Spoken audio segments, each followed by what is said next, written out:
잔디리 난 가장 쉽는 신기다. 엔 야가디 엔디 가사디 에시에 링첸리아 로 에시에 링첸리아 네요 알았다.那么我们说上一次课程有介绍这个印度它的地理位置。那么印度呢是位于这样一个南亚的次大陆。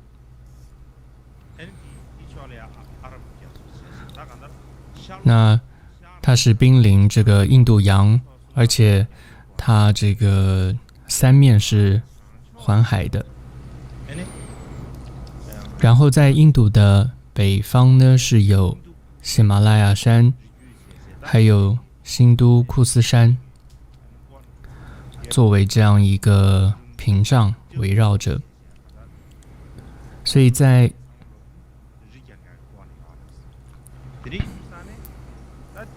这样子一个，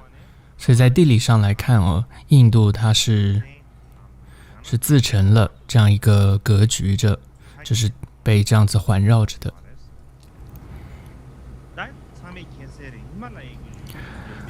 相信大家也都知道，这个喜马拉雅山，它的这个峰峦呢尖峭，然后是终年是积雪的，所以想要从北方这里说要经过喜马拉雅山跟外界交通是很困难的。那么在东北部，印度的东北部呢，也有一些峡谷。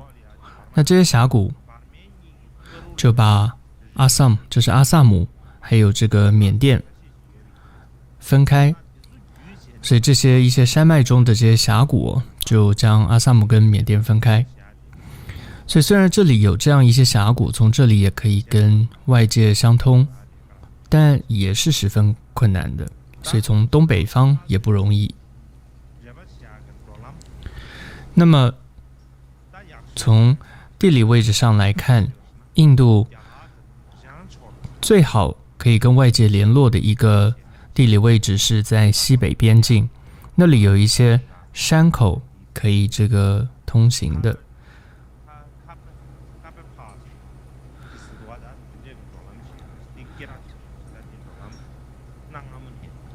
所以这是在古代，就在印度的西北边，就有这样子的一个山口。那过去印度古代史上有连接不断的这些外族入侵，还有像迁入等等，其实就是从这个西北方向进来的。所以印度的西北边境的这些山口是很怎么说是很重要的。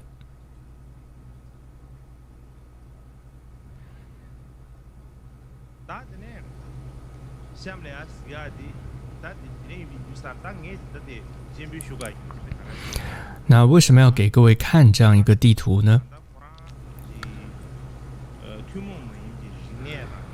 就是印度它有自己特殊的这样子的一个，之前有介绍过，它有它特殊的这些文化文明。最主要很重要的原因就是因为它的地理的格局是这个样子的。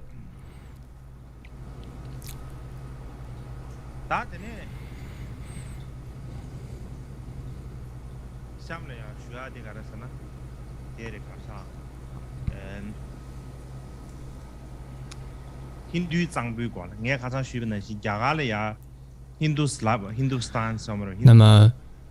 在昨天还记得有介绍过，为什么印度有这样的名称，就是因为跟印度河，或者说古代叫信度河有关。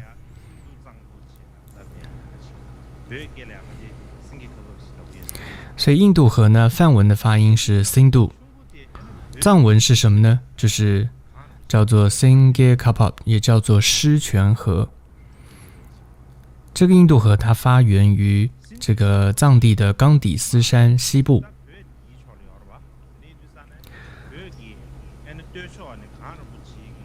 Any Lugish on the map, Herbs, any Jagal, Vienna, Pabu, do Sane, and 所以 Cindy Chugulia, Cindy Chu Pasig, Chugulia, Chu Shimbonga. 所以这样印度河也就是从它发源地就是冈底斯山西部在这样的上游，它就汇合了5大支流，然后向下冲刷成为就是旁遮普平原。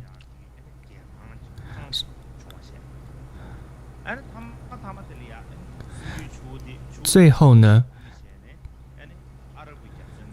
这个河呢就向西南，然后注入到这个阿拉伯海。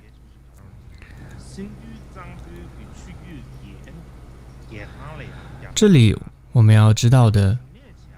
就是，由于印度河平原这样子的可以说非常的丰饶，所以是非常适合农牧。所以这里也是可以说孕育了这个印度远古文化，它是很重要的这样一个发源地，也是与外界联系的一个通道，是很重要的这样一个地方。这是印度河平原。那么就好像刚刚有谈到说，从西北边境这样一个山口，外族入侵的时候从这里进来，那么首先就是占领这个印度河平原这个地区，因为外族没有办法从其他的像东方北方进来，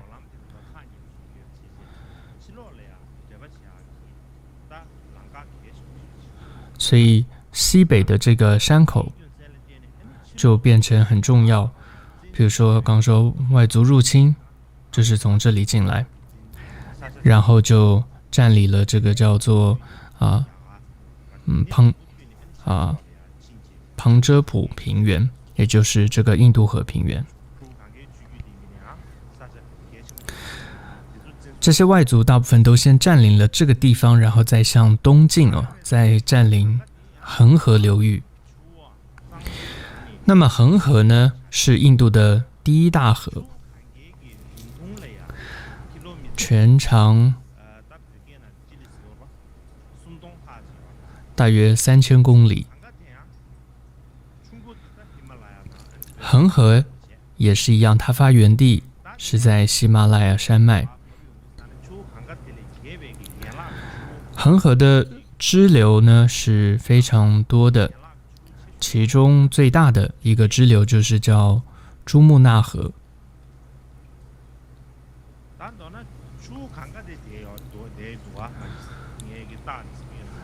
所以不知道大家可不可以看到我滑鼠总之我在标明就是恒河平原、恒河流域在哪里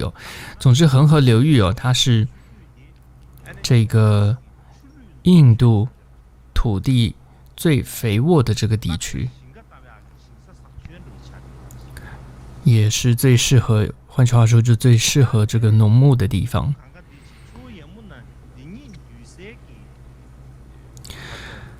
同时呢，这个恒河流域还有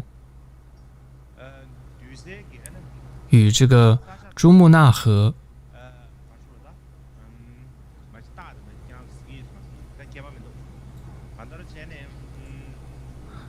大家可能看不到我那个滑鼠标记总之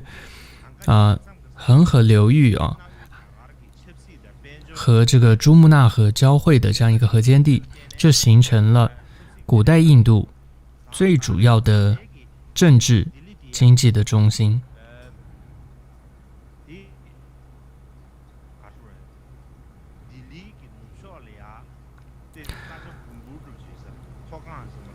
所以这个印度河还有恒河，就是以德里像我们的德里以西的高地为这个分水岭，而德里它就位于在恒河平原的入口。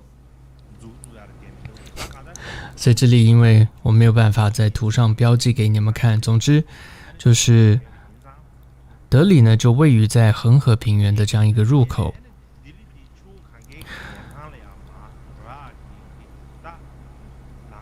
所以德里它为什么重要？就是因为它是从印度河平原要进入恒河平原必经的一个要道，所以它也具有这个重要的战略地位。所以过去古代呢，互相争夺这个地方的时候，德里还有在德里附近的这些地区哦，自古以来就是可以说是兵家必争的这样一个地方。尤其从西元13世纪以来，德里就作为这个首都，就成了可以说控制印度河流域和恒河流域的这样一个重要的枢纽啊，就是德里。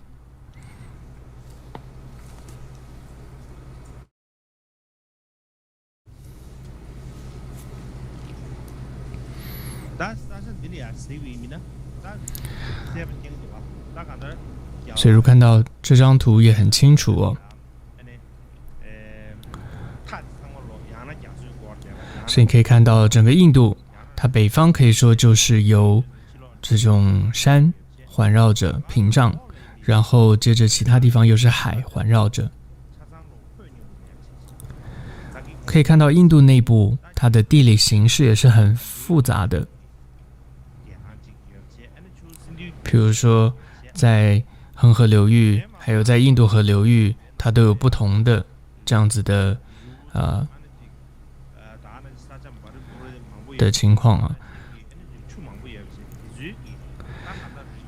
所以很容易形成这种政治上的地区的这种划分跟割据。所以在人口流动较少或者说贸易联系不足的情况下这些山脉啊大河就常常成为这种政治还有文化区域的一个自然疆界。所以这些山脉还有这些大河，好的方面来说，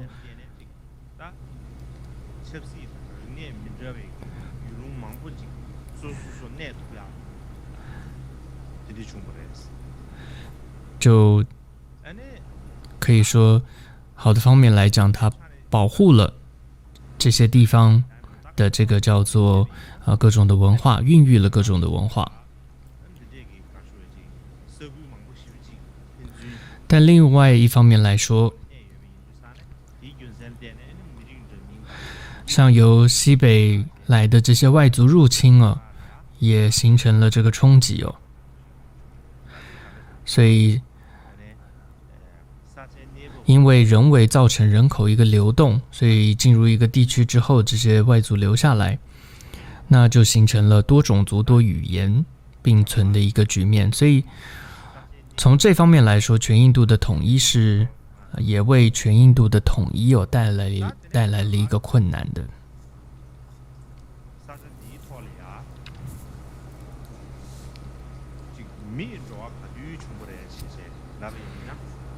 那么如果要说印度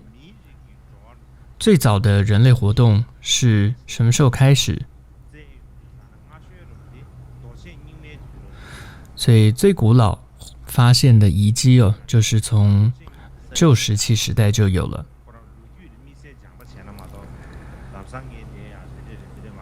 所以这样一个名词，可能僧众们有的你们没有学过，像旧石器时代，那我也没有办法马上讲得很清楚。那么简单来说，就是在那个时代的人类，他们用的他们还不懂得使用像是这些铁器啊或者其他的这些东西，只是用石头来做工具。所以这就主要石器时代。那这样的一个遗迹呢，是在哪里发现的？是主要是印度河流域北部有一个叫梭安文化。那这样一个文化估计呢，是在西元前40万年到前10万年，或者说前5万年之间，大概是这样一个时间范围的。所以这是旧石器时代的一个印度大陆上这个一些人类活动的情况。到了中石器时代的遗址呢，它分布的就更广一些，然后年代来说大约是在西元前4万年到5000年之间。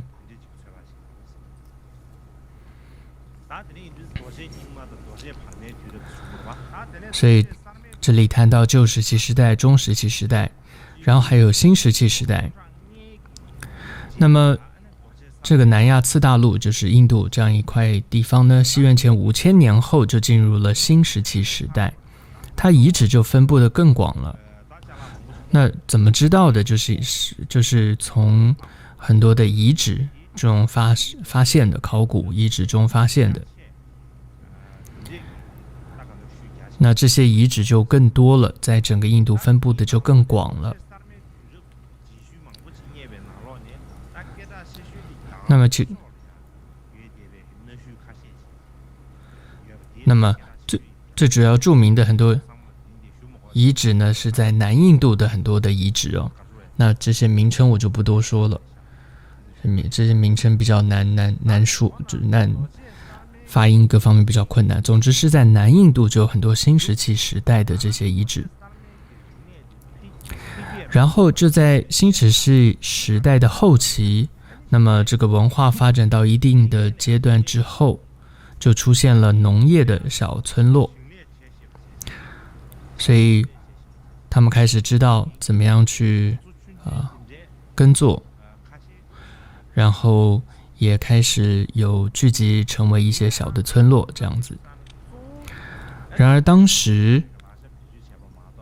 还是使用主要的工具是石器，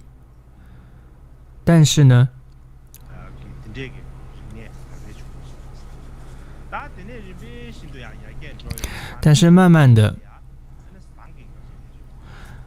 慢慢开始会使用铜器，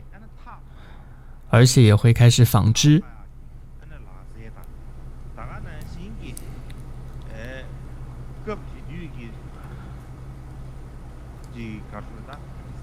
同时从考古这些遗迹当中，甚至发现了很多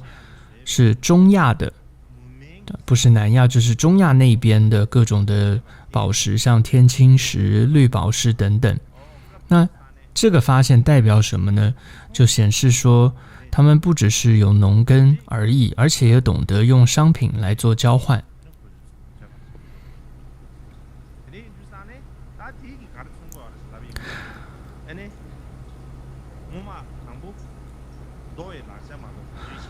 所以代表到这个时候，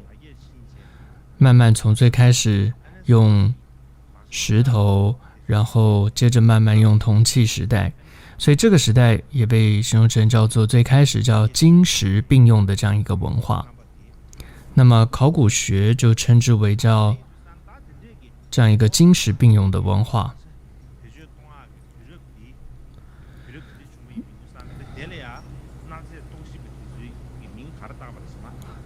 那它称为什么呢？这样一个金石并用的文化，考古学称之为前哈拉帕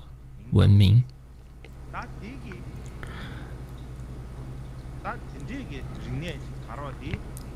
那这样一个文明的出现也代表着说，这个在南亚次大陆，也就是印度这个地方的文明史的开始了的一个新的纪元了。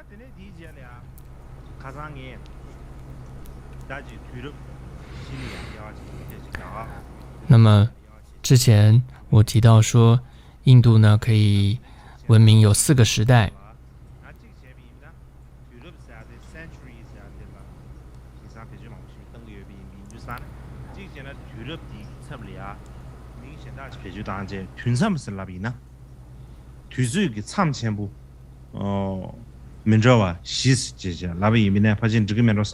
可以说是印度文明的4个时期无论称说时代也好，或者时期也好总之有4个。那么4个时期当中，第一个呢就是印度河流域文明。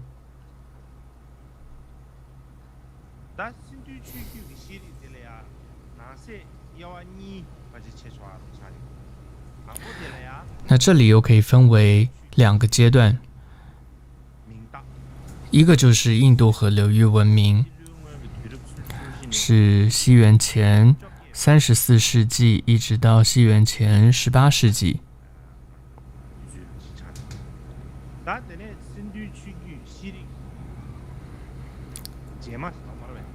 再来第2个阶段就是后印度河流域文明。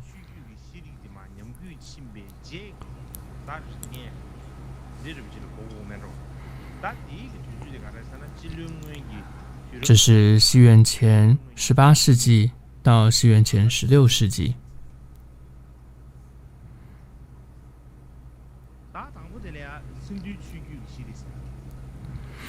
那么首先第一个是印度河流域文明。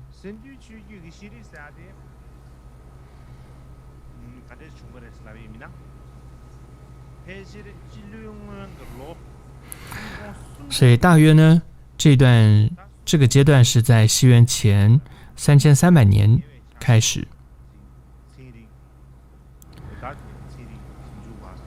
那怎么知道的呢？最主要就是这些考古学家他们发现了。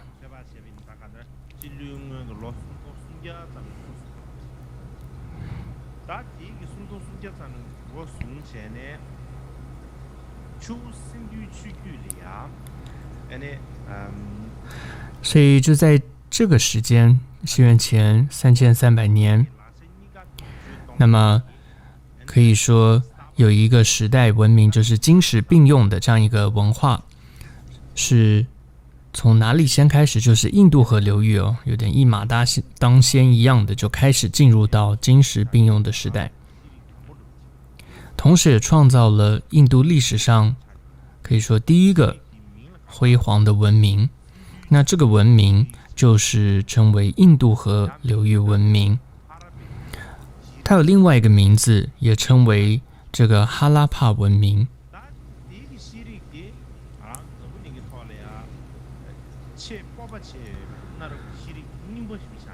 可以说呢，这个文明是世界史上非常值得我们骄傲的一个，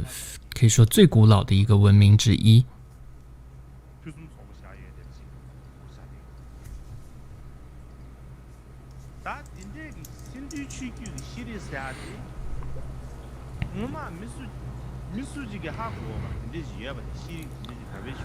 这样的一个印度河流域文明呢，过去是没有人知道的。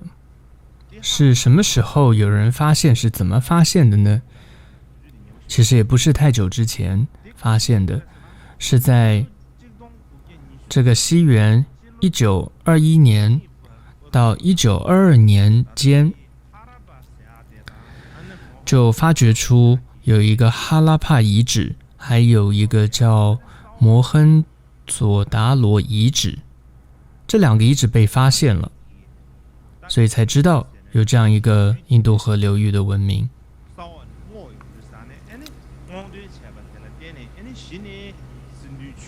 所以那个时候1921、1922年，这些考古学家、科学家才发现有这样一个地方，有这样一个文明。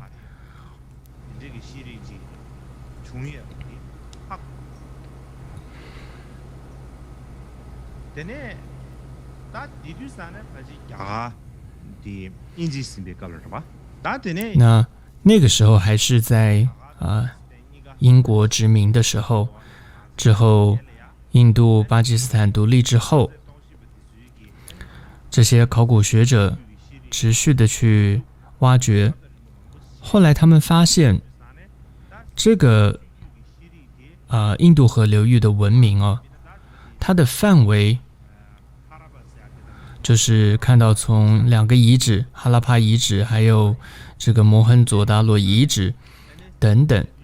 然后慢慢发现这个文明的范围要比就非常的大，所以不只是在印度河流域里面而已，就是这样的一个文明文化，甚至比印度河流域还大很多。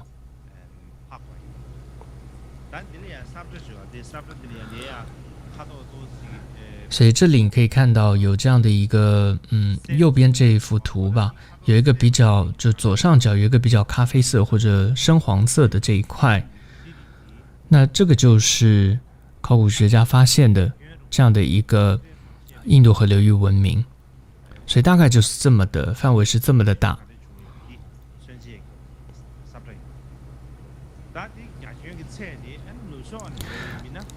那这个范围从西面开始看的话是，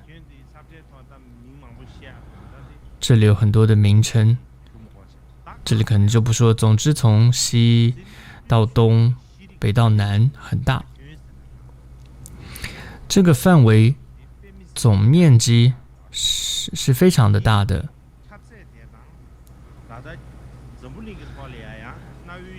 这个印度河流域文明的这样一个总面积呢，它是比我们说两河流域的文明，还有古埃及文明的地区还更大。让大家应该知道，这两个文明，两河流域文明还有古埃及文明，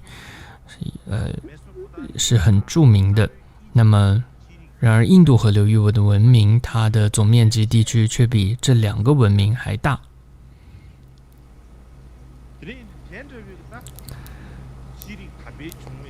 所以在这样一大片广大的这样的一个印度河流域文明的地区当中呢，那么发现出来的这种大小的遗址已经有几百处了，其中城市的遗址就有6、7处了。其中最大的或者说最具有代表性的一个城市遗址，就是刚刚说的摩亨佐达罗河，这样一个遗址估计人口当时人口有3万多人。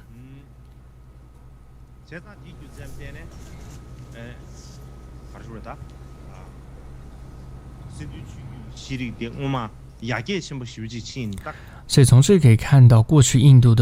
河流域的文明是多么的这个广，传的广，而且是多么的范围是这么的广。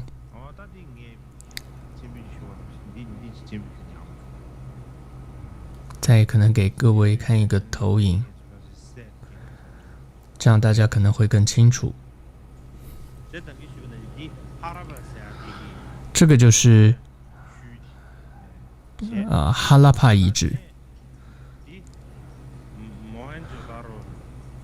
再一个就是摩亨佐达罗这样一个遗址，有这2个遗址。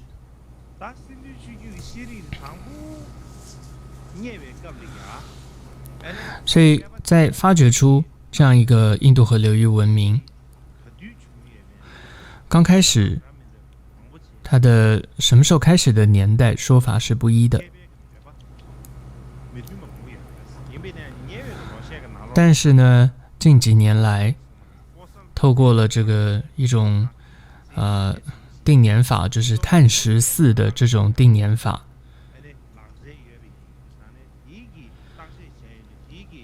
那么就确定了这个文化的时间是大约在西元前2300年到西元前1750年，大约是在这样一个时间里的。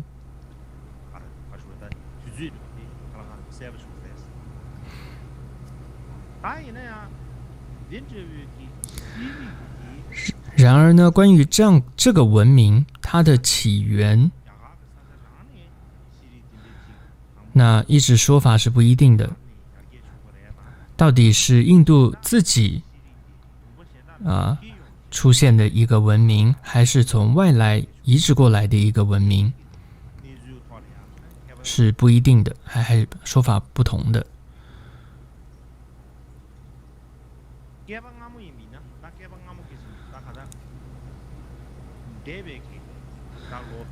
在最开始的时候，也就是大概几十年前的一些考古学家，他们认为，这样一个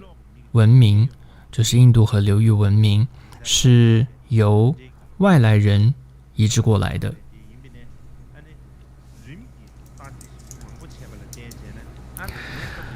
但是呢，这个说法现在已经被这个否定了。所以近年来比较公认的一个说法是什么呢？就是这个文明的创造者其实就是这个地区的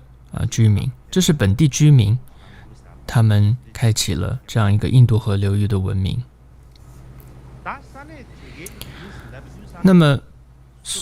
本地居民指的是谁，或者说是什么样的一个人种呢？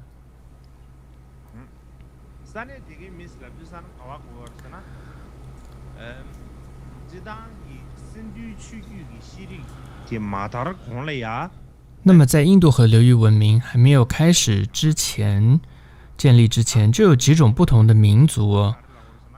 多次的入侵印度。那像是什么民族呢？像是 Dravida， 也叫做达罗毗荼人，还有一个 Kalaria， 就是可拉利亚，还有蒙达这样的人种。所以这就是大概几千年前陆续就有这样子的不同人种进入到印度，然后他们也都留在了印度。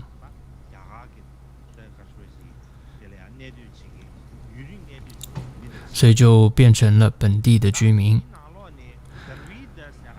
而其中呢，就是叫达罗毗荼人，是主要的一个部族。所以许多学者认为呢，是这个部族，这个族就是印度河流域文明的主要的这个人种，叫做达罗毗荼人。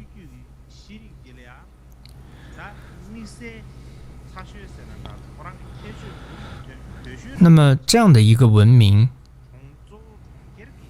它的一个特征是什么呢？就是城市文明。所以给各位看的现在这个投影就是印度古城房屋的一个投影。因为当时刚刚说挖掘出考古发现很多的遗迹，所以科学家们他们也用这样子的遗迹，然后用电脑绘制成当时的一个样子。所以这是当时的所谓的这样一个印度河流域文明的一个特征，就是这个城市文明。而城市当中主要是以这种手工制造还有商业活动为主的。那也是当时考古也发现挖掘出很多的这些陶制品、彩陶制品，有大量的出土，而且呢种类是繁多的，非常多的，而且呢它的这个做工都很细致，还有挖掘出许多的工具跟物品是石头做的，这些工具跟物品也都非常的精细。同时当时在这样一个城市当中纺织业还有这个贸易也都是有很好的相当的一个发展。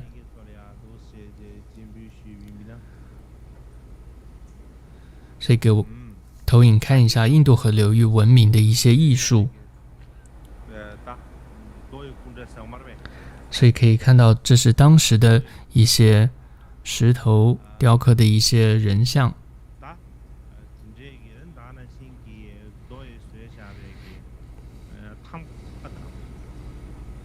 还有一些这个印章，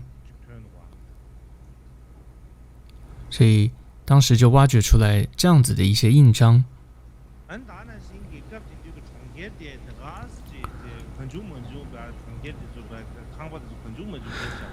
而且当时的城市都是很有规划的，所以是按照了一些一定的计划建立而成的。而且整个城市的规划在设计上、建筑上也有很高的一个水准。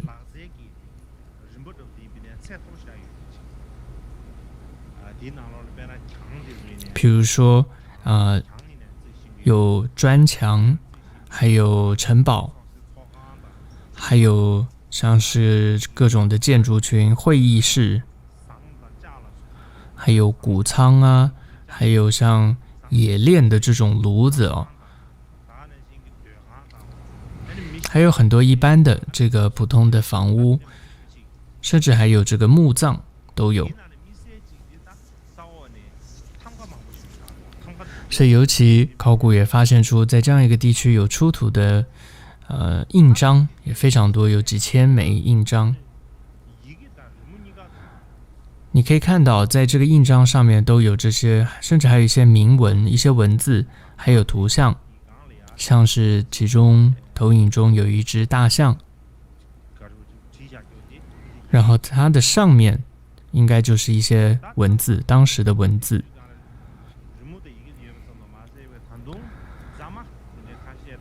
不只是在印章上面有图像跟铭文，甚至在一些挖掘出的陶器，还有一些金属制品上也有铭文。但是可惜的一点就是到现在，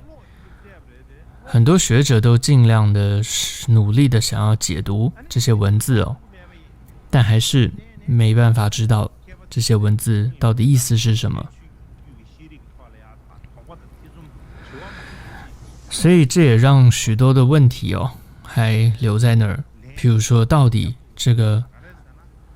个文明的真正创造者是谁，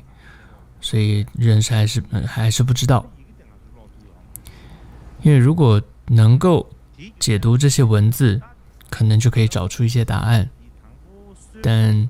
始终没有办法。所以到底文明真正创造者是谁？所以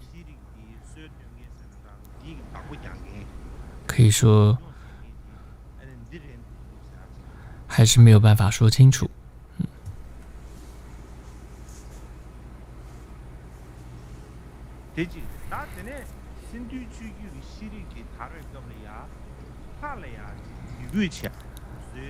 同时呢，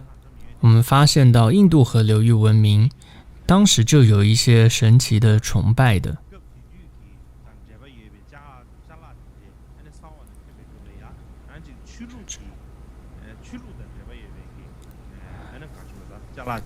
像是他们发掘出来的许多的材料也都可以看到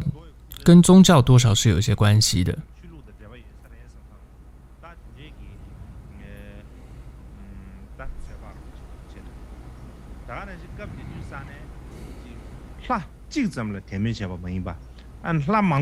所以从当时的出土的这些印章啊、塑像等等，都可以看出跟宗教是有关。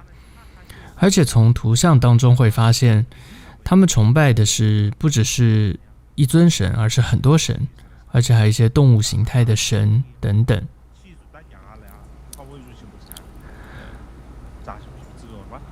还有像后来印度很重视这个像湿婆神，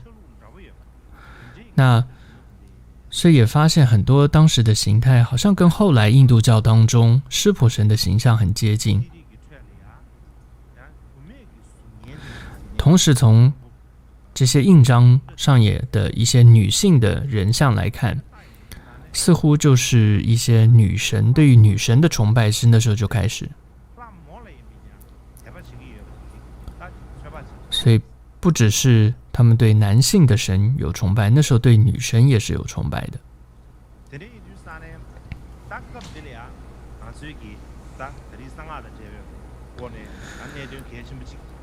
那么所以从这里就跟我们这一次主题就是密乘源流有关的部分，就是根据一个日本的学者叫这个松长友庆他的一个说法，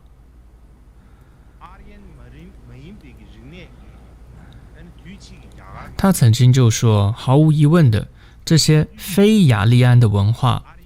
对后来的印度教产生了相当大的影响。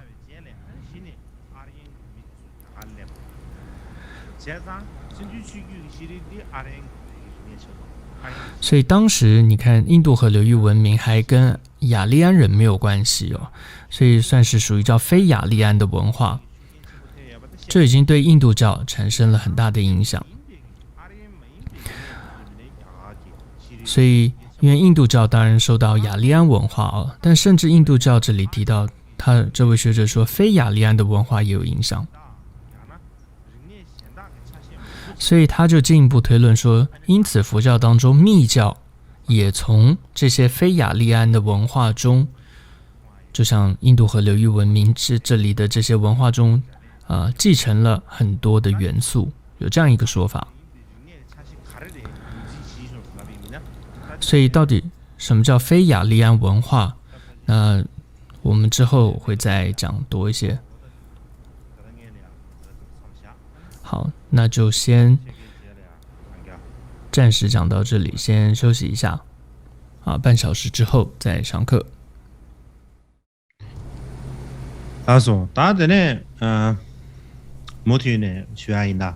好，我们就接着上课。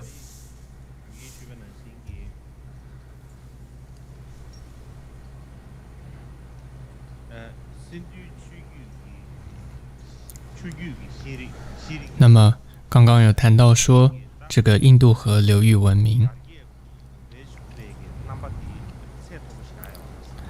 这个文明呢是很高度的一个发展，甚至已经进入到了叫阶级的社会了。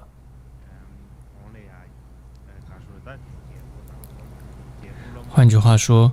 也就是有这样子的，有王，然后有臣民，然后等等，有这样的阶级哦，从那个时候就有了。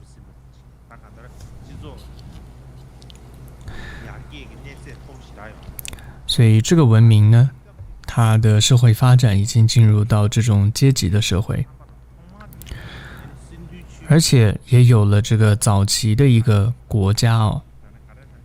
的这样一个形态。所以可以说印度最早有这样一个国家形态，应该就是从这个文明开始。所以要有国家，首先你就必须要有这样子的村镇，然后又要有城市的发展，然后还有阶级社会。所以早期国家的一个形态，印度就是从这个文明当时就有了。但是具体的一个情况，从现有的这些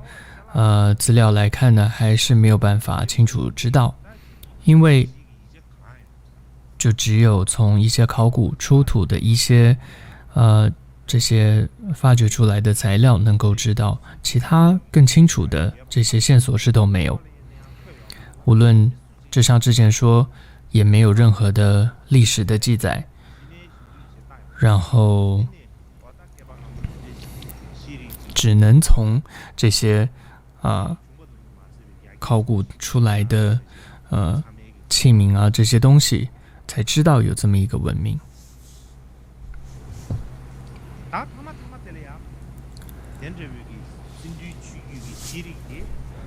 那最后这个印度河流域的文明呢，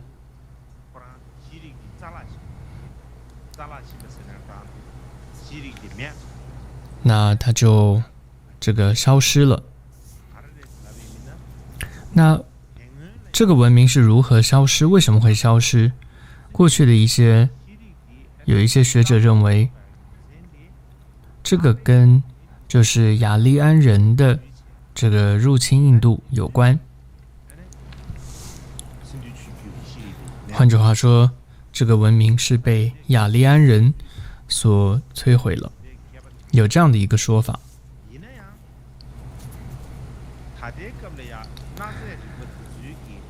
但是从现在很多的考古发掘出来的遗迹，还有呢很多近期学者的一些研究发现来看，这种说法，也就是这个文化的消失跟雅利安人入侵有关，这个说法基本上呢是被否定了，并不正确。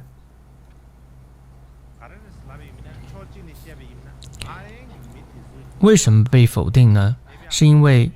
首先雅利安人进入到印度是这个印度河流域文明消失大概几百年后的事情，雅利安人才进来的。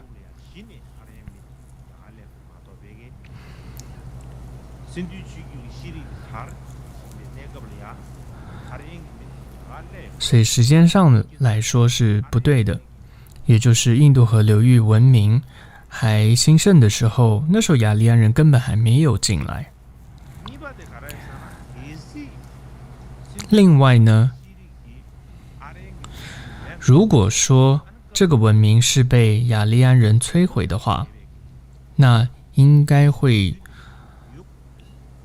从这些遗迹当中可以看到当时有这种入侵或战乱的迹象，但是发现从印度河流域的遗迹当中呢，并没有发现有任何这些战争战乱的迹象。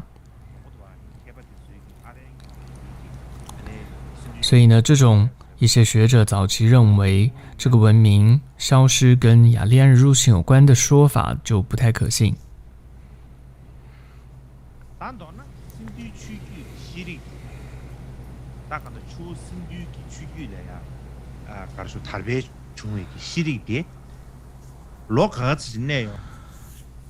那么总之，这样一个印度河流域文明大概留存多久呢？存在有600年。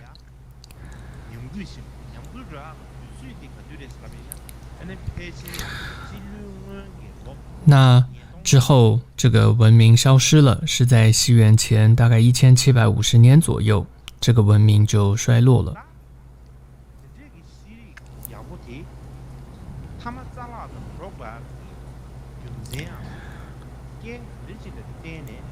然而这个文明它是如何衰落的，如何终结的这个原因迄今还是一个谜一样就是学者还是没有办法有统一的一个说法，有不同的猜测。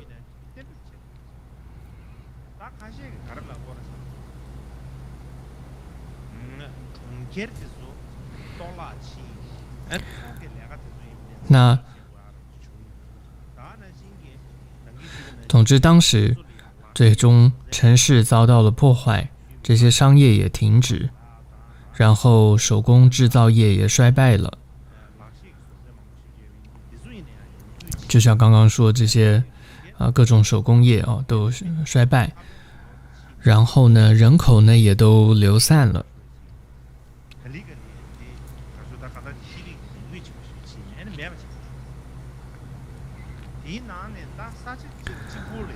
然而呢，这个文明的某一个地方，一个地方叫洛塔尔，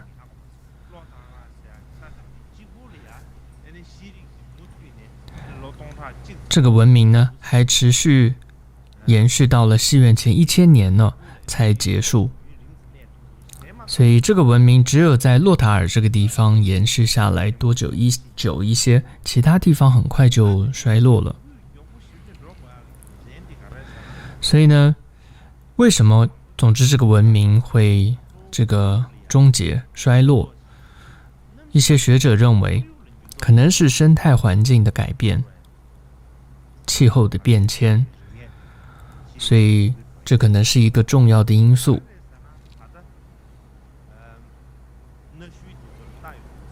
因为从这些遗迹发现呢，有些城市可能发生了遭遇到了洪水，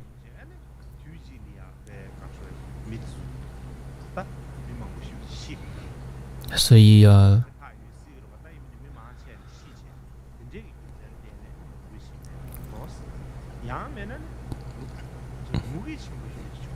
所以这是可能是遭遇洪水，再一个可能是遭遇到这种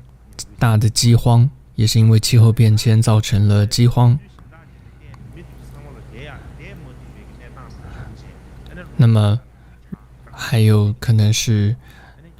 就是这个地方实在住不下去了，人民就开始外逃，然后这个文明也就衰落了。所以生态环境改变，还有所谓的气候也是异常，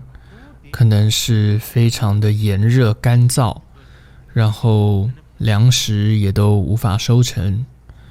所以这个文明衰落了。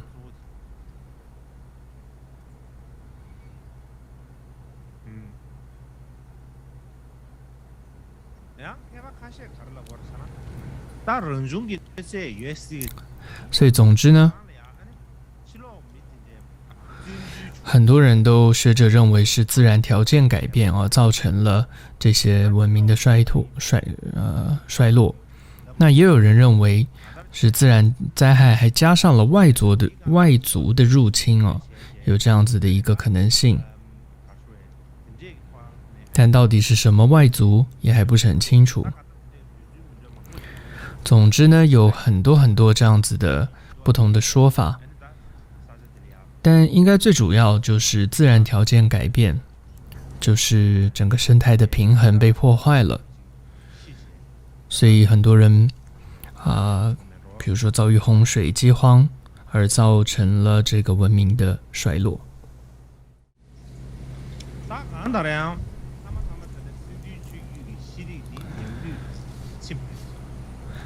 所以总之，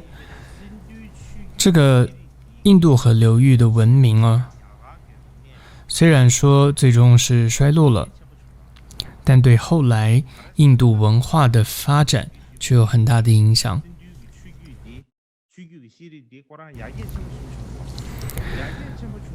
因为这样的一个文明它当时是非常的先进的，非常的进步的，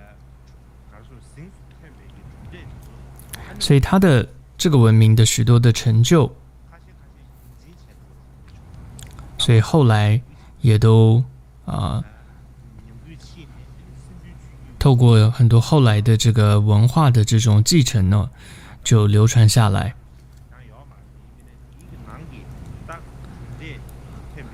所以虽然说当时的这个文明已经没有了，但是流传下来的一些像是农作物的一些品种，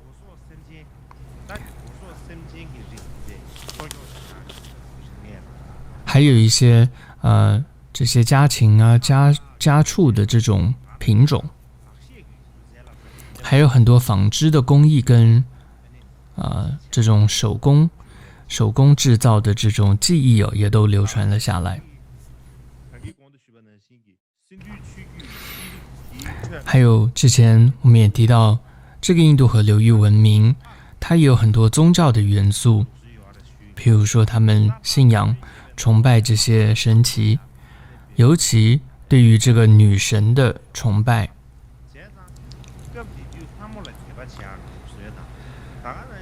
还有像类似这种湿婆神的这种崇拜的崇拜那么都被之后这个婆罗门门教吸收流传下来了。所以这个文明并没有因为它的衰落或者说各种因素毁灭之后而完全的泯灭，并没有。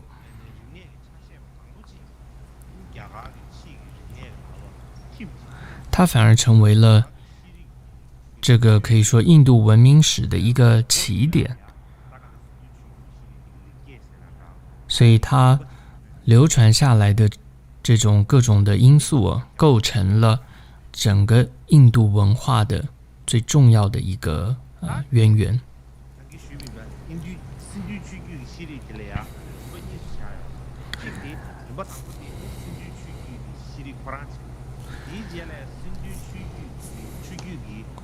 那么刚刚有谈到说，这个印度河流域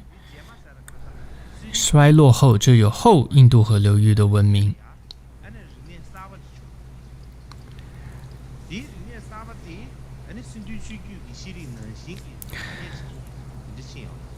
那么之后，这个文明衰落之后呢，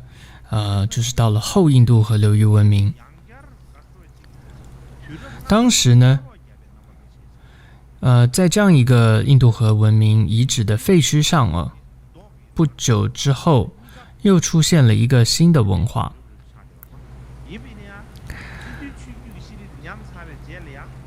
但是这个新的文化它的文明是又倒退了。之前印度河流域文明，它可以说是这种金石并用的这样一个文化阶段，但是这个新的文明呢，却还处于在一种这个新石器时代前期和中期所以呢，相比于之前印度河流域的文明，这个兴起的一个文明呢，而且它也只是一种村落的形式，跟之前印度河流域文明的城市的形式可以说整个这个新的文明它反而又倒退了。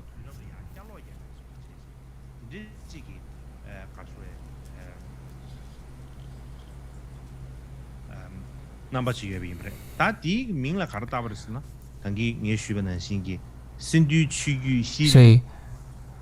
这个时候，这个阶段就是后印度河流域文明的时候。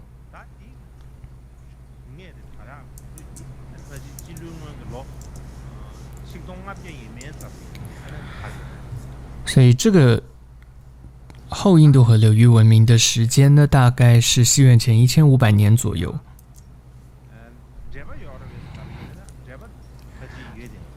这个文化、这个文明跟之前的印度河流域文明有没有一个连接呢？是有着的。那这个新的文明的创造者是从哪里来的呢？是从西北方相邻的那些部落来的人。当然也有可能这个文明是从也是从西北方最早进入到这个地区的雅利安人，所以这也都是一些猜测。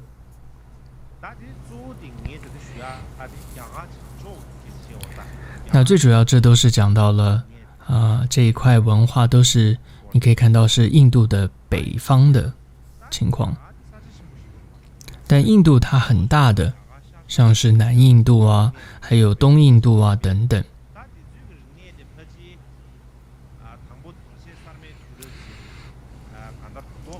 所以在次大陆，就是这个地方的其他地区像东印度、南印度，它原来的这种新石器的文化是继续发展的。所以像南印度、东印度的也有金石并用的文化，但都是独立发展的，而跟像印度河流域文明并没有特别的一个关联性。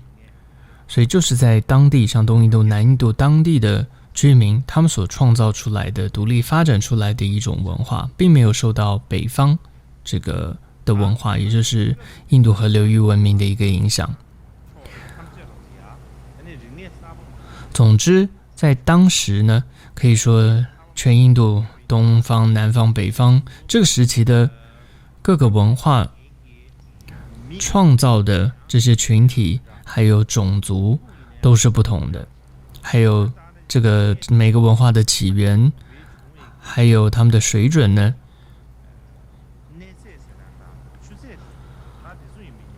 也都是这个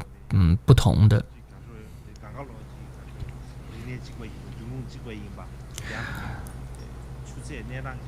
所以并不是说整个印度都是一起东南西北全部都是一个文明发展，并不是这样的。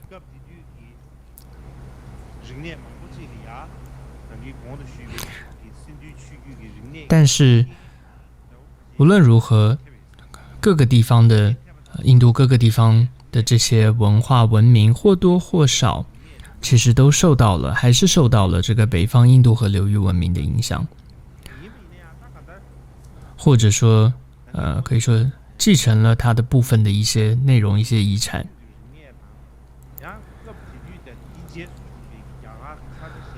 但是呢，这些文明在水准上还是没有办法跟印度河流域来比的。这些其他地区的文明呢，是低得多的。为什么呢？因为印度河流域的文明，它已经是一个城市文明了，但其他地方呢，他们的文明都还是村落的一个文化，所以是比较低的这样子的文化发展文化。那这个就是第一个时期，或者说第一个时代，也就是印度河流域文明。接着第二个时期就进入到了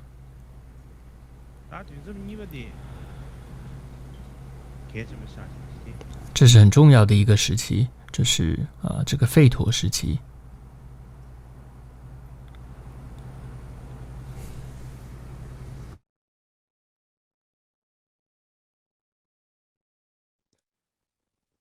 균섬 니바데 가라에서나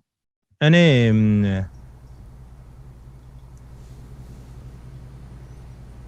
reject diyor sadece. Da reject diyor sadece. Cidan sevimina.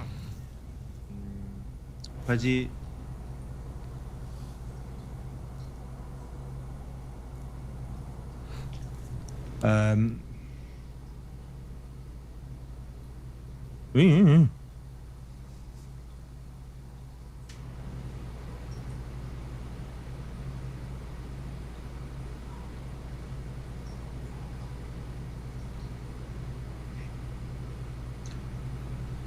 균섬 니바데 reject diyor sadece. Cilung ngongi ene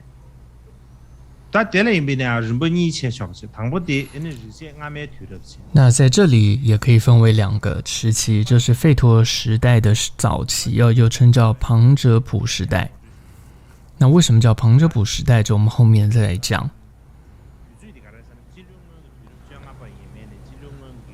那么这是在旁遮普时代呢，这是在西元前15世纪左右到西元前11世纪。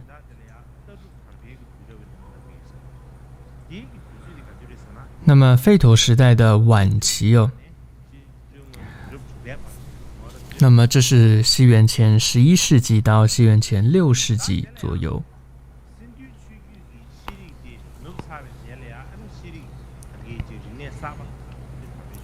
所以在第一个时期，就是印度河流域文明消失之后，所以又出现了新的文明。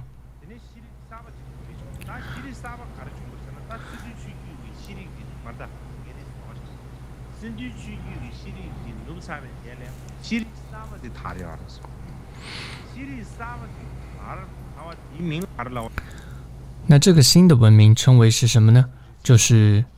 吠陀的这个文明，或者说吠陀的这样一个时代。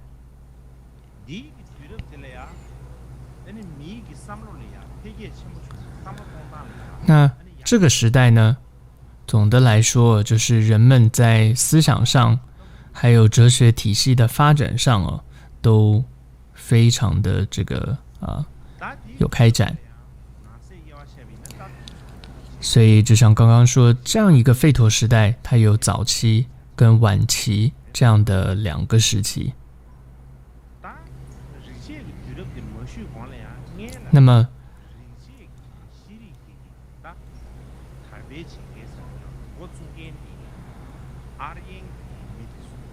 么在讲这个吠陀时代的时候，就必须要提到开始了这样一个时期的吠陀时期的人种这是雅利安人。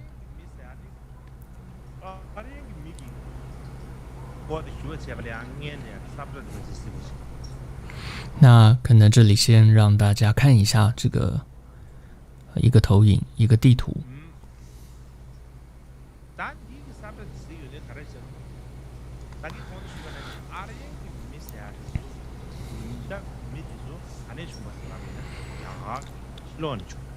所以这个还提到说，雅利安人是从外面进来的，来进入印度的。那大概是在印度河流域文明消失之后的200-300年，雅利安人就从西北方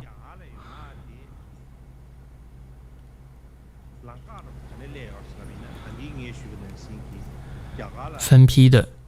陆续进入到这个次大陆。那么这个陆还这个进来的路呢，就像之前有谈到说是在西北方，从那个地方的山口慢慢进入到印度。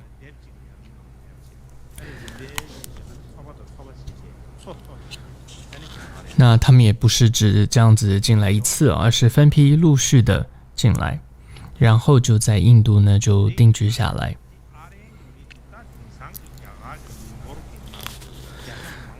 所以呢，后来这个雅利安人也成为了印度人，我们现在后来印度人最主要的人种主轴就是雅利安人。那么雅利安的意思是什么呢？也就是高贵的人，或者说圣者的意思。相对于平凡的普通的人，它是指高贵者、高贵的人。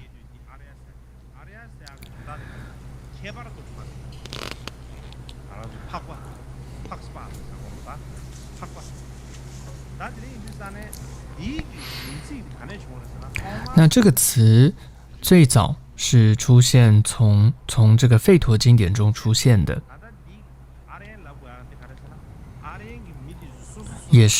这是雅利安人他们自己的一个自称，他们会称我自己是雅利安人，我是高贵的人。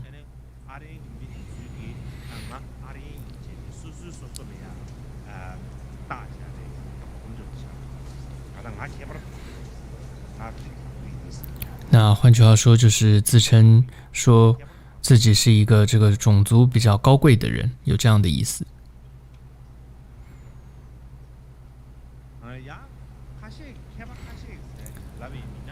但是也有一些不同学者的说法，他们认为说这个雅利安的意思是有就是幸福、幸顺的意思。为什么他们要这样子来命名自己为这样子幸福幸顺的人呢？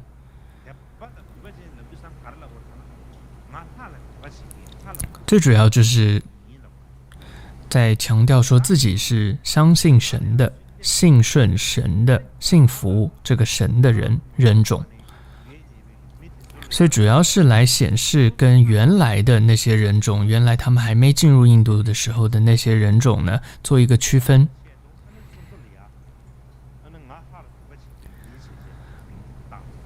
所以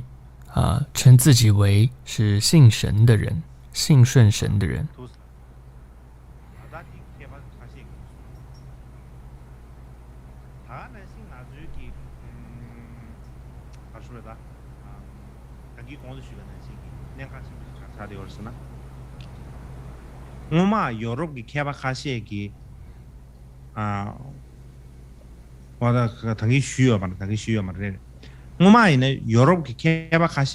另外呢，过去还有一些欧洲的学者他们会觉得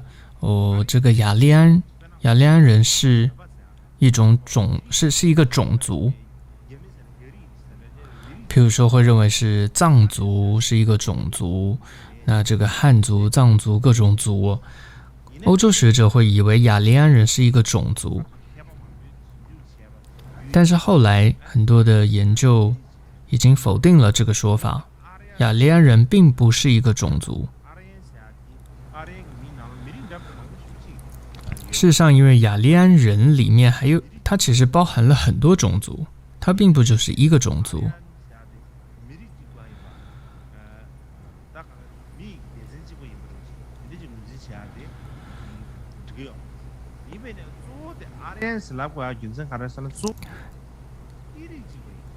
那么他们这些学者认为说，那为什么他们叫雅利安人，并不是一个同个种族，而是因为他们都是属于同一个语系的，他们都是属于使用印欧语系的人，所以他们被称为叫雅利安人。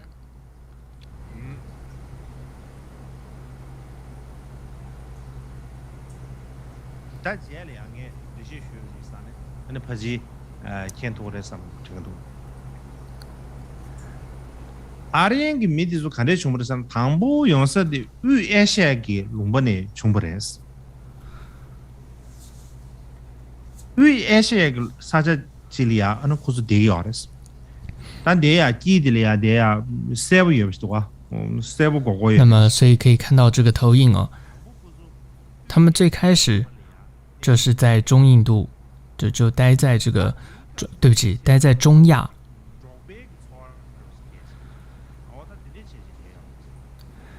那么他们过着是一个团体的生活，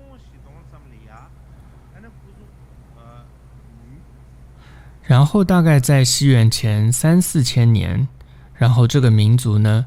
就分成了两路去迁徙，一部分是进入到欧洲，就是向西走进入了欧洲，所以现在大部分的欧洲人的祖先就是他们最开始是在中亚的某个地区的，在另外一部分一些人呢就向东走，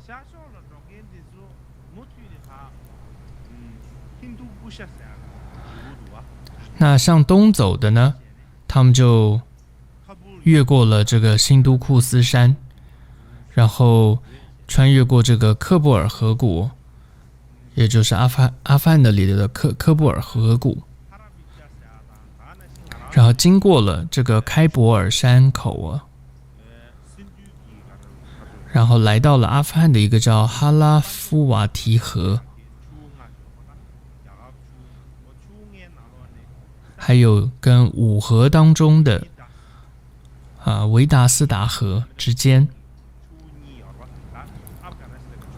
所以一个是阿富汗的这个河，再一个是印度的五河中的这个维达斯达河。总之，在这两条河的这个应该之间交汇处在这里。那么这一部分的人呢，雅利安人就在这里短暂的停留，但没有多久，在这个地方，这群人呢又一分为二，一部分的人向西，然后接着南转到了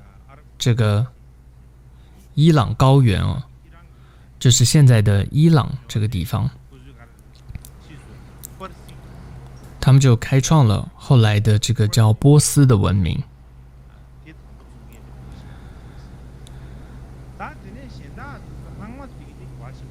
那另一部分的人呢，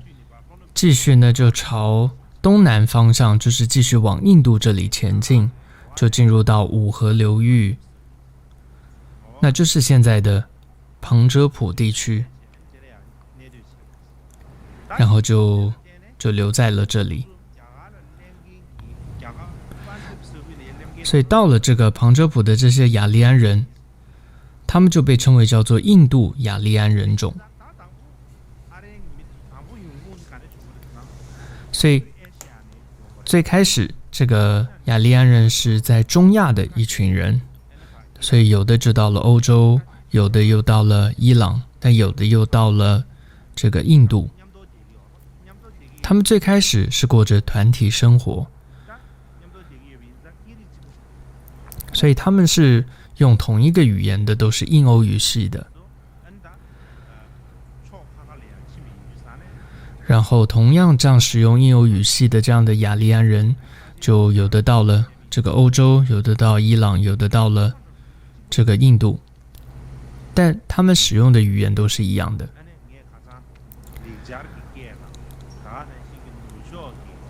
所以之前还记得上一堂课有谈到说，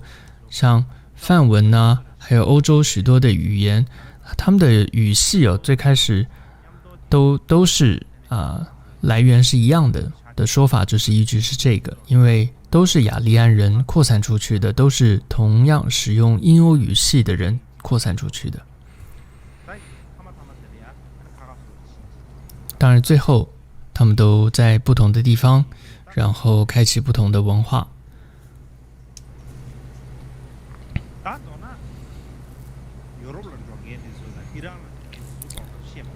所以到欧洲、到伊朗的雅利安人，我们就不多说。它最主要就是到了印度的印度雅利安人，也就是到了这个旁遮普这个地方的人。那为什么这个叫做班加，就是旁遮普呢？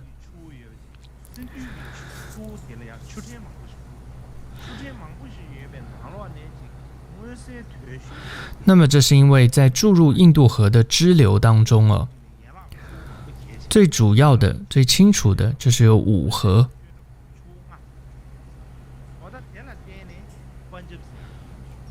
所以呢就称为叫旁遮普。因为旁遮普呢，它是一个波斯语，这个 punch 的意思就是5。up 呢就是河，所以用梵语，所以合起来 Punjab 就是说是5河。那因为印度河的支流就是有着最清楚5个河流的汇聚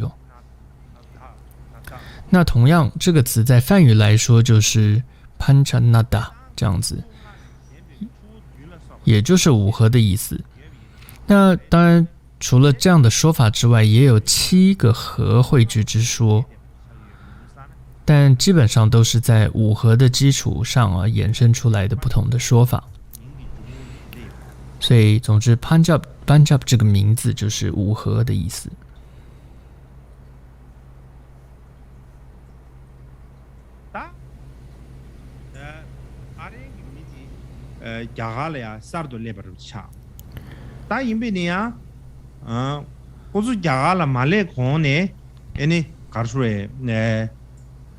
那么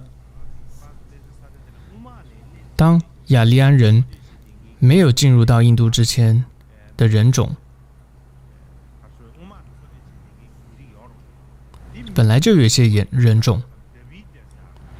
最主要呢是什么人种呢？就是达罗毗荼人。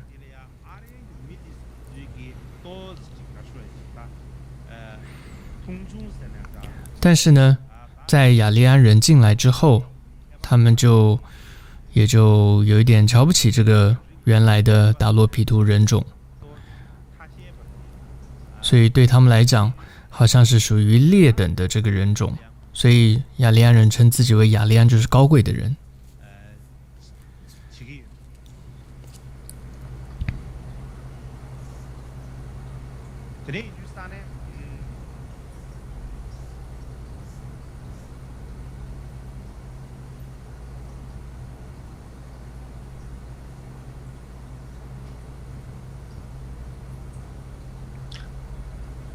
가르라오르다 아래기 미디수 당부 야갈이야 레베깔이야 아니 당기 슈브는 신기 반접기 서규디 아니 쿠즈송。 所以刚刚谈到雅利安人到了印度，最主要就是定居在旁遮普这个地方。所以总之也就跟当时的这些原住民呢，可以说就是大罗毗荼人等等，也有许多不同的一些的这些纷争。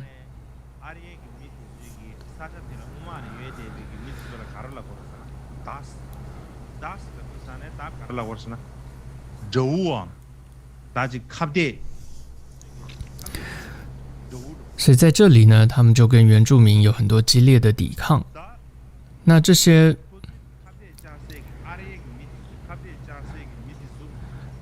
总之呢，他们就称这些原住民呢，称他们为叫达萨或者是达树，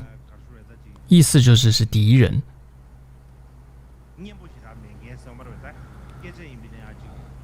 同时呢，这个达萨达树的意思是什么呢？就是指说是黑皮肤甚至是他们的语言也是邪恶的语言的，然后鼻子也是扁平的，而且他们不懂得如何信神要献祭的人。所以很多的后面的学者就去推断说，这个被雅利安人称为是敌人的原住民，被他们这样子的看不起，认为叫达萨达舒的这样黑皮肤的扁鼻子的这样的人，其实指的就是达洛毗荼人。所以相对于这种达洛毗荼人，这个雅利安人他是身材是高大的，而且善于这个骑马的，而且呢，他们还懂得这个有马车，这个战车，他们会驾驭这种马拉的这种战车去打仗。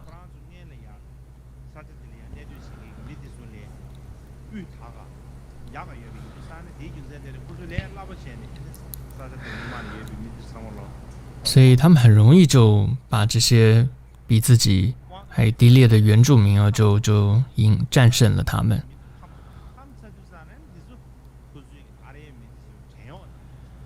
所以呢，在这些一些离句吠陀故事中就有这样记载哦。所以总之，这些原住民后来也被称为叫被奴役者。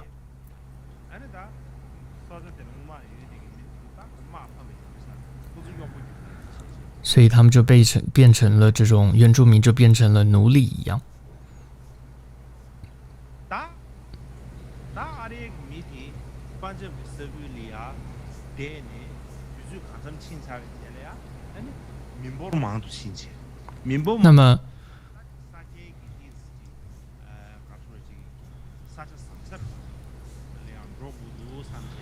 那么，雅利安人呢，在这里待了。随着时间，然后人口也增长，然后呢，大概在西元前12到西元前11世纪，雅利安人就开始向恒河流域去这个拓展。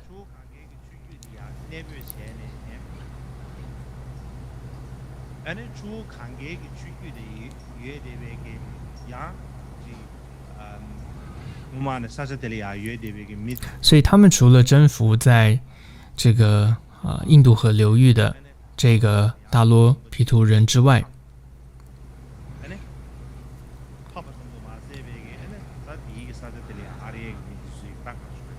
同时呢，也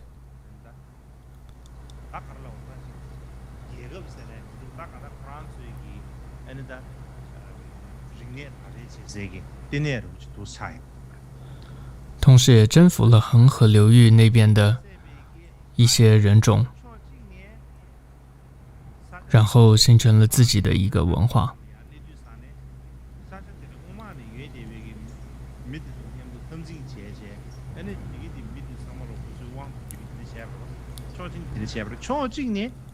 所以雅利安人，你可以看他到了不同的印度的不同的地方，他虽然说征服了当地的人种，比如说印度河流域的当时的人种，还有到了恒河流域的这些原来的原住民，但是呢，他也吸收了当地的很多的文化，这些人种的文化，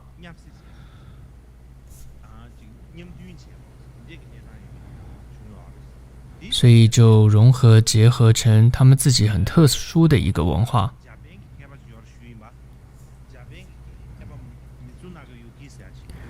所以之前有提到过，日本的一个学者叫松长友庆，他就认为，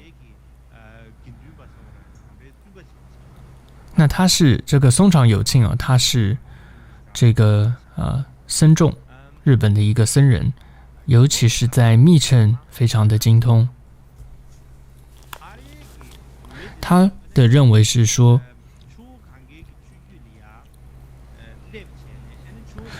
就是随着这些雅利安的文化从这个恒河的上游还有向东和向西南的进一步的发展，其实也加强了跟原住民文化的接触，还有融合。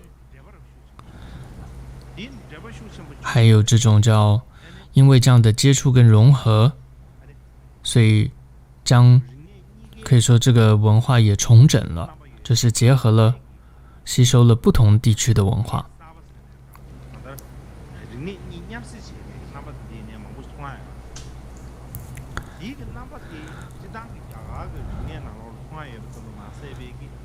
所以这样子的文化不仅后来流传下来在印度教当中，也在我们密教里面有很多这样的例子。举一些例子来说，比如说密教当中有愤怒尊，像是10大愤怒尊。那据这位学者的日文学者说法，这个愤怒尊其实可以是属于非雅利安的文化传承下来的。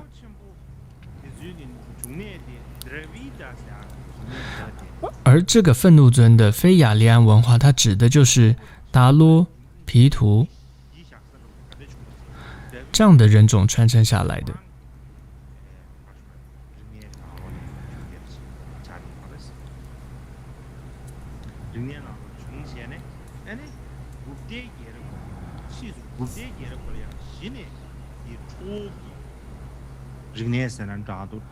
然后这样子的愤怒尊，像是这个5代明王的这样子的愤怒尊，就是起源于这个达罗毗荼族，然后之后是到了笈多王朝时代之后再传入到密教，是这样一个过程。另外还有像这个金刚夜叉明王，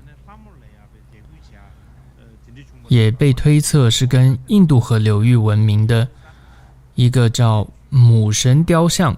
这样的密切是相关的。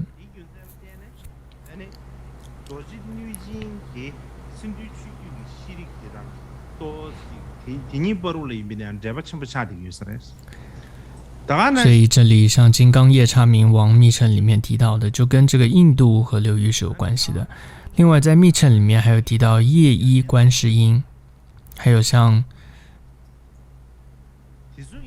这个毗沙门天或者叫多闻天王。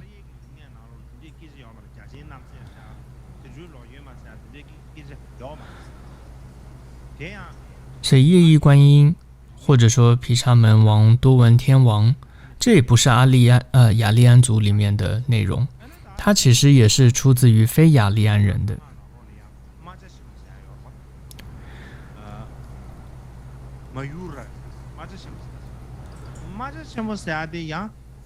那另外还有密乘当中谈到孔雀明王，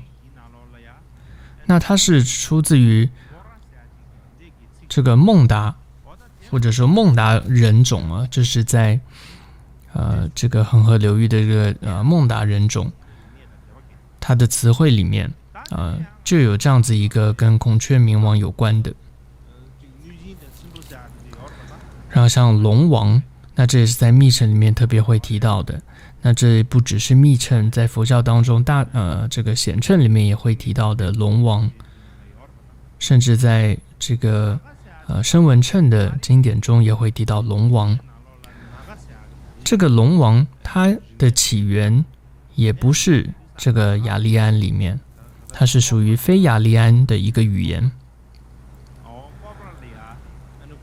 它是一种拥有这个叫做眼镜蛇这个图腾，或者说崇拜眼镜蛇的一个原住民的一个通称。所以这样的一个当时的非雅利安的这种崇拜眼镜蛇的原住民啊，他们都用这样子的语言，就是叫龙王。所以当时这种崇拜眼镜蛇的原住民，他们称眼镜蛇就是叫 Naga， 也就是龙王，它也叫做 Naga。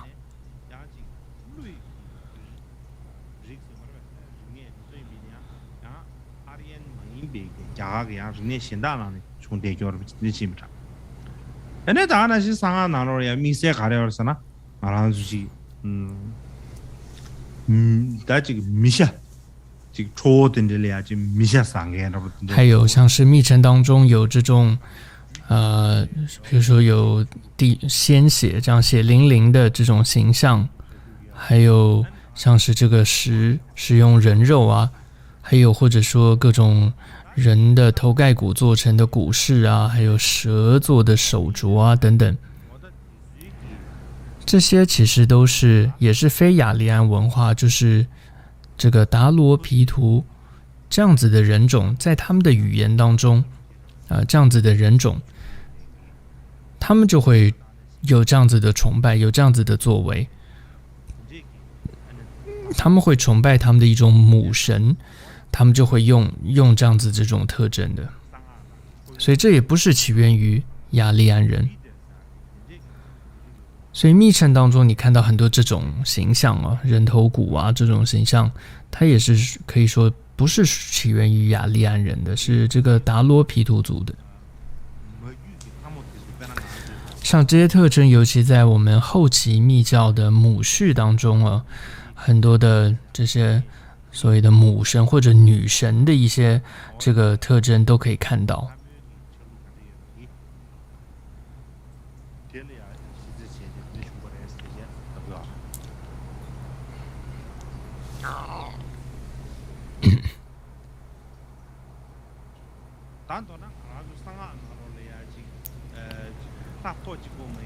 他摸死我们了呗，他摸的这位给，energy 搞出来，但是你最忙不学吧？他摸的这位你最忙不学不起。所以在密乘里面有很多这些女性的角色哦，大部分都跟雅利安文化没什么关系，都是非雅利安族的一些的信仰、一些形象。所以非雅利安族，就像刚刚谈到的达罗毗荼族等等，大部分他们都是对于女神、对于母神女神的这些信仰会这样的角色。但随着后来雅利安这非雅利安族被这个雅利安化之后，就变成了男性的角色。所以总之呢，非雅利安的文化你看其实对于密教的影响是很大的，从密教当中看到很多非雅利安文化的这些痕迹在。当然很多相关性还不是很清楚，很多也放在一边，还没有真的去了解研究。但相信呢，这些内容随着社会学啊、语言学，还有考古，还有各种民族学的这些进一步去研究的话，会发现应该会越来越清楚这个关联性是什么。也就是尤其你会发现密教当中很多的内容跟非雅利安文化，跟这个达罗毗荼族非雅利安文化里面的达罗毗荼族，还有这个孟达族等等你会发现应该都有很深的一个关联的。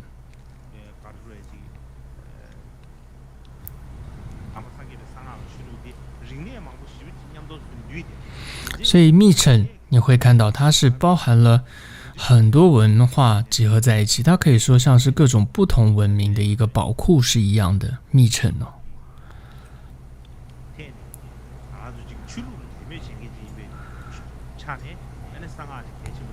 当然从信仰上来说，佛教信仰上密乘是很重要的，但是从文化上，从很多思想上，从这里不同的文明上来看，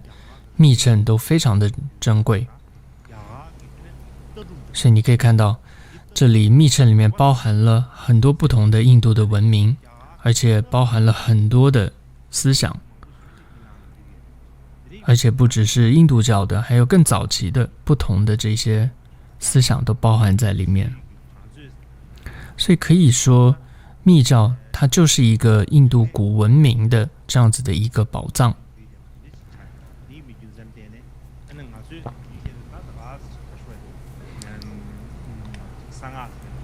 所以不然平常我们提到密乘，很多时候自然就会从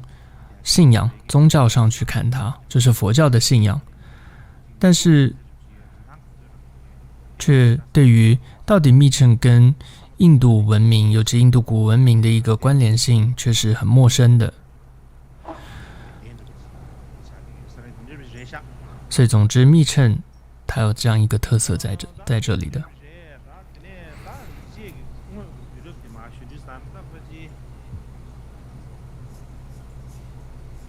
어제 디링 쉬는 지금 디링 쉬는 지금 면 다 선이日的啊我对需要都行。那么大概今天就先讲到这里。那么之后课程中会再提到吠陀时期的很多不同的典籍，而且这里面就很多了。吠陀时期的各种不同的典籍文学，那而且这里面你会看到就有很多很多的神话，好多好多的神，当然不能全说，会提到一些。那因为到了密乘的时候，其实你会看到也有很多吠陀时期提到的这些吠陀诸神的一些影子。所以总之下一堂课那就是明天是放假，所以是后天的那堂课呢，会再解释吠陀文学跟很多吠陀中的诸神。但就像第一天跟大家说的，首先我没学过历史，所以这一次变成很大胆的在这里说我要，结果讲了印度的历史。但是呢，实在没办法，不提印度的历史是也不行的。因为如果不懂印度的整个的这些历史，你就没办法了解佛教的历史。那么佛教历史不知道，也没办法知道佛教当中的密乘的历史。所以要讲解密乘的源流的时候，首先还是得回到印度历史开始讲，然后慢慢的再讲到佛教如何兴盛，然后密乘如何流传下来。我觉得大家真的要对密乘的历史源流应该多有认识，因为藏传佛教当中密乘是非常重要的，但是没有什么人对于密乘的历史有做过研究。虽然是有一些这些历史的有关佛教历史书籍，但并没有特别对于密乘历史的书籍。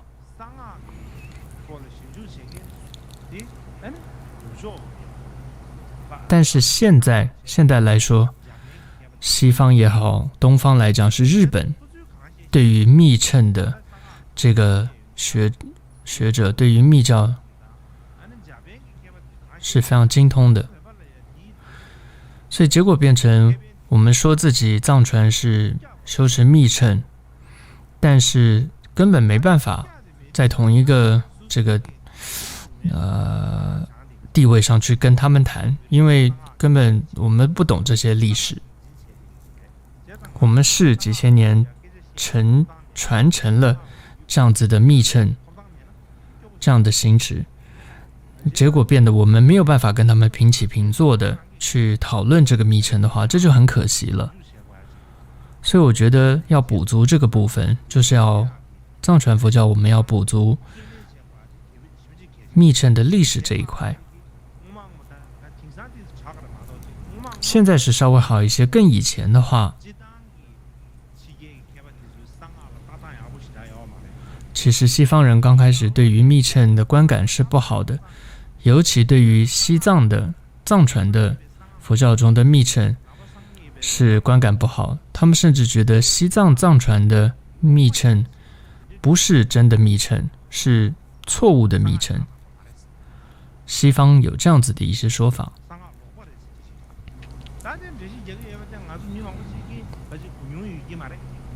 可能在座很多人根本都没有听过别人有这样的认识，因为我们就在这样子的环境中，自然就信仰密乘，觉得这是最好了。甚至跟他们说的时候，但是其实西方人做了很多很多的研究的，但我们根本还没清醒过来，还不知道有这样的一个情况。所以我觉得必须要有一个认知，而且要能够回答的清楚，也要清楚我们这个历史密乘，才能够回答人家说这个藏传的密乘仪也是正确的，不像你们说这个样子的。但你就必须要研究才能够跟别人说吧，你没办法说